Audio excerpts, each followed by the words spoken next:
Üdvözlünk mindenkit!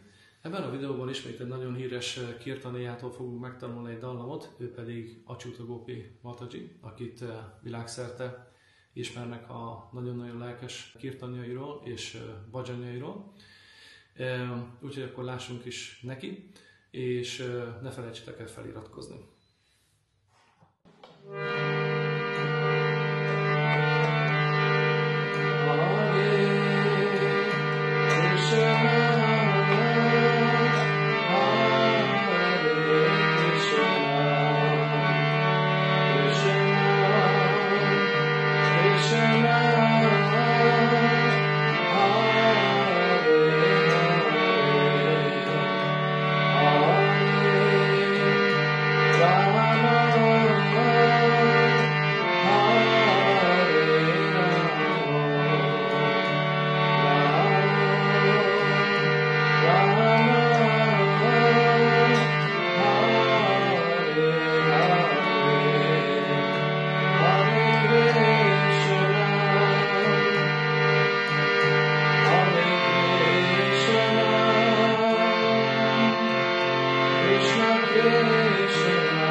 Jó gyakorlást kívánok, és iratkozzatok fel!